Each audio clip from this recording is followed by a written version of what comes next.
आप सभी लोगों को मेरा प्रणाम। हर हर महादेव, जय श्री राम। तो अभी हाल में ज्ञानव्यापी मस्जिद चर्चा का विषय बना हुआ है। ज्ञानव्यापी मस्जिद बनारस, उत्तर प्रदेश, भारत में स्थित है।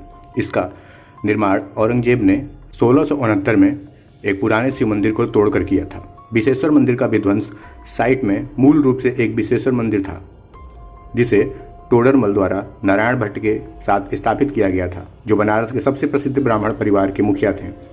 कभी कभी 16वीं शताब्दी के अंत में ऐसा लगता है कि जहांगीर के एक करीबी सहयोगी वीर सिंह देव बुंदेला ने 17वीं शताब्दी की शुरुआत में मंदिर का नवीनीकरण किया था। मंदिर और स्थल के इतिहास के बारे में सटीक विवरण पर एक हद तक बहस होती रहती है। 1669 के आसपास औरंगजेब ने मंदिर के विध्वंस का आदेश दिया और उसके स्थान पर ज्ञानव्यापी मस्जिद का निर्माण शुरू किया। मंदिर के आधार को काफी हद तक अछूता छोड़ दिया गया था और यह मस्जिद के प्रांगण के रूप में काम करता रहा। दक्षिण दीवार इसके घुमावदार मेहराब, बाहरी ढलाई और तोरणों के साथ किबला दीवार में बदल दी गई थी। यह जीवित तत्व मूल मंदिर पर मुगल स्थापत्य शैली के प्रभाव को प्रमाणित करते हैं। मस्जिद का नाम एक निकटवर्ती कुएं ज्ञानव्यापी यानी ज्ञान का कुआं से लिया गया था। अब यहाँ सोचने की बात तो यह है कि जिनके अब्बा अपनी जिंदगी भर उर्दू करते मर गए, वह अपनी मस्जिद का नाम संस्कृत में रख गए। स्थापना के बाद मौखिक खातों से संकेत मिलता है कि ब्राह्मण पुजारियों को परिसर में निवास करने और तीर्थ यात्रा आदि के मुद्दों पर अपने विशेषाधिकारों का प्रयोग करने की अनुमति दी गई थी। अपवित्र स्थल, विशेषकर कुर्सी, देश भर के हिंदू तीर्थयात्रियों के लिए एक लोकप्रिय केंद्र बना था। 1698 में अंबर के शासक बिशन सिंह ने अपने एजेंटों से शहर का सर्वेक्षण किया और साथ ही मंदिर के विध्वंस के संबंध में विभिन्न दावों और विवादों के बारे में विवरण इकट्ठा किया। बिशन सिंह के दरबार ने ज्ञानव्यापी परिसर के आसपास बहुत सारे क्षेत्र खरीद लिए, जिनमें मुस्लिम निवासियों के कुछ लोग भी शामिल थे। मंदिर के पुनर्निर्माण मस्जिद को ध्वस्त किए बिना के उद्देश्य से लेकिन प्रयास विफल रहे। इसके बजाय 1700 के आसपास के उत्तराधिकारी सवाई जयसिंह द्वितीय की पहल पर एक आदि विश्वेश्वर मंदिर का निर्माण किया गया, जो मस्जिद से लगभग 150 गज आगे था। 18वीं शताब्दी की शुरुआत तक यह क्षेत्र लखनऊ के नवाबों के प्रभावी नियंत्रण में था।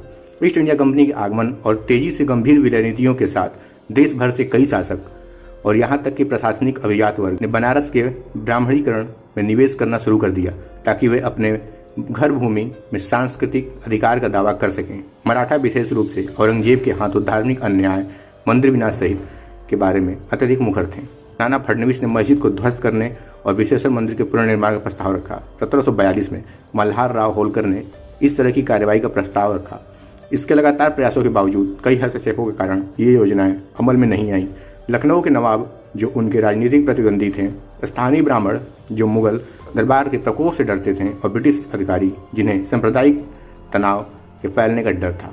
1809 में कई घटनाएं देखी गईं। हिंदू समुदाय द्वारा ज्ञानव्यापी मस्जिद और काशी विश्वनाथ मंदिर के बीच तटस्थ स्थान पर एक मंदिर बनाने के प्रयास के बाद तनाव बढ़ गया। जल्द ही होली और मुहर्रम का त्यौहार एक ही दिन पड़ गया और मौज मस्ती करने वालों के टकराव ने सांप्रदायिक दंगे और भड़का दिए।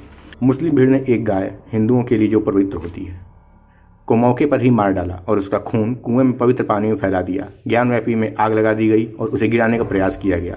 ब्रिटिश प्रशासन द्वारा दंगे को कुचलने से पहले दोनों पक्षों ने हथियार ले लिए, जिसके परिणाम स्वरूप कई मौतें और संपत्ति की क्षति हुई।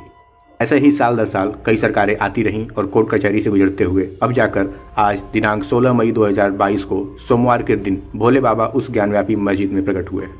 ज्ञानव्यापी के तहखाने में 8 इंच व्यास व 12 फीट लंबा शिवलिंग मिला।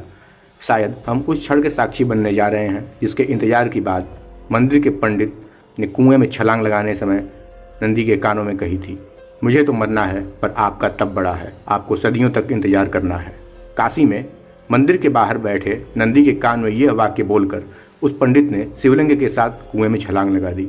औरंगजेब की सेना ने काशी विश्वनाथ मंदिर को तोड़ने के लिए पूरे क्षेत्र को घेर लिया था। पूरे काशी में मुगल सैनिकों के हाथों में तलवारें और मंदिर को छोड़कर भागते लोगों की चीखें ही दिखाई और सुनाई दे रही थी।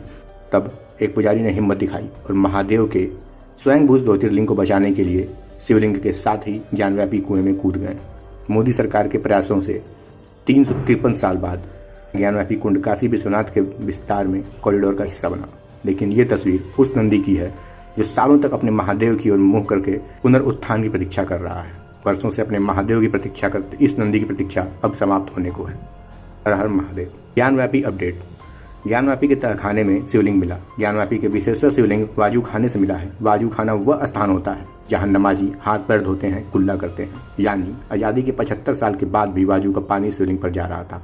वाजू करने वाले हाथ पैर धोते हैं और मुंह में पानी पीकर कुल्ला करते हैं। वाराणसी की अदालत ने ज्ञानवापी के अंदर मिले विशेश्वर शिवलिंग को संरक्षित करने के लिए हिंदू पक्ष की याचिका स्वीकार की। ज्ञानवापी परिसर में मुसलमानों का प्रवेश वर्जित किया गया है। केवल 20 नमाजियों को नमाज पढ़ने की अनुमति दी गई है। नमाजियों को वजू करने से रोका गया।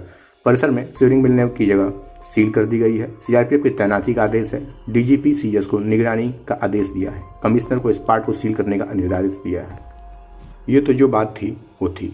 घड़ी भर को मान लीजिए आपके घर पर कब्जा करके आपके दादा, पिताजी या माता की तस्वीरें भी मैंने कब्जा कर रखी हैं और उस पर वर्षों से मैं हाथ पर धोकर मैला गंदा पानी बहा रहा हूँ और अपना कुल्ले का पानी थूक रहा हूँ।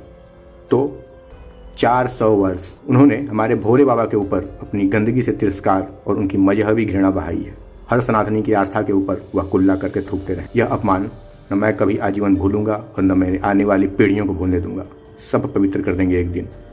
आज ज्ञानव्यापी में निर्विघ्न सर्वे का श्रेय 7 नायकों को जाता है, जिसमें 5 नायक प्रत्यक्ष, 1 नायक अप्रत्यक्ष और 1 रहस्यमयी शक्ति है। प्रथम नायक माननीय जज साहब हैं, जिन्होंने एक न्यायाधीश की भांति कार्य किया, न कि किसी एक्टिविस्ट की भांति व्यवहार किया।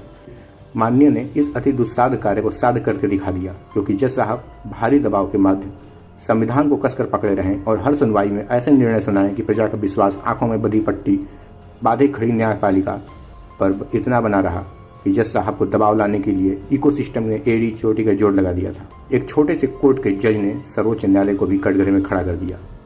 द्वितीय नायक कोर्ट द्वारा नियुक्त कोर्ट कमिश्नर रहे। ऐसा इसलिए क्योंकि कोर्ट ने इस सर्वे के पूर्व भी 2 बार कमिश्नर नियुक्त किए, लेकिन वे सभी सुरक्षा के डर से भाग खड़े हुए। फिर जब कोर्ट ने वर्तमान कमिश्नर से पूछा तो वे बोले उन्हें किसी का डर नहीं है, वे जान पर खेलकर सर्वे करने को तैयार हैं। इसलिए विरोधी पक्ष ने इन्हें हटाने के लिए तमाम हथकंडे अपनाए, लेकिन असफल रहे। यदि वे कमिश्नर जज के आगे आने से मना कर देते तो सर्वे पुनः टल जाता। तीसरे नायक रहे योगी जी, क्योंकि जब 2 बार कोर्ट के आदेश के बावजूद सर्वे नहीं हुआ तब योगी सरकार की भी किरकिरी हुई, क्योंकि जिस योगी सरकार की पहचान ही कानून व्यवस्था थी वह कोर्ट के आदेश का पालन नहीं करवा सकी। फिर योगी जी ने जब मामले की रिपोर्ट मंगवाई तो पता चला वाराणसी प्रशासन ने भारी लापरवाही बरती है। ऐसे में योगी जी खुद सर्वे के दिन 1 दिन पहले 13 तारीख को काशी आकर डेरा जमा लिए, जिससे उनके आते ही प्रशासन ऐसा चुस्त दुरुस्त हुआ, जिसका परिणाम यह है कि आज का सर्वे बिना किसी बाधा के संपन्न हुआ। चौथे नायक मोदी जी रहे, जिन्हें शायद इसीलिए गंगा माता ने वाराणसी बुलाया था। विश्वनाथ धाम कॉरिडोर बनते ही मानो स्वयं गंगा पुकार रही है कि मेरे जल के मूल स्थान का जल अभिषेक किया जाए। लगता है स्वयं भोले बाबा जागृत हो गए हों। स्वाभाविक है कि जब स्वयं देश का राजा पूर्व विधि विधान से विश्व सम्राट भोलेनाथ का पूजन करे तो मंगल तो होना ही है। 5वें नायक वकील विष्णु यह रहे, जिनके साहस के कारण मुकदमा यहाँ तक पहुँचा। याद रहे ये वही वकील हैं जिन्होंने कुतुब मीनार से मूर्ति हटाने के एएसआई के फतवे पर रोक लगाई, और यह वही वकील हैं वक्फ बोर्ड के खिलाफ भी लड़ रहे हैं। छठे नायक वे महिलाएं जिन्होंने कथित मस्जिद में पूजा की लड़ाई लड़ी। 5 शक्तियों ने पंचमक्कार इकोसिस्टम को उन्हीं के सिस्टम से चुनौती दी। अंतिम नायक वो रहस्यमयी शक्ति जिसका कोई आदि और कोई अंत नहीं, वे स्वयं बाबा विश्वनाथ हैं, जिन्होंने अपने वाराणसी में मोदी को बुलाया, फिर योगी को। बाबा विश्वनाथ स्वयं बाहर निकलकर आना चाहते हैं, जैसे स्वयं श्री राम आए हैं। बस अब शेष सभी बाधाएं निर्विघ्न दूर हो जाएं, ताकि नंदी महाराज की प्रतीक्षा समाप्त हो जाए और जो इस कार्य के मौन नायक हैं। बोलो हर हर महादेव, जय श्री राम।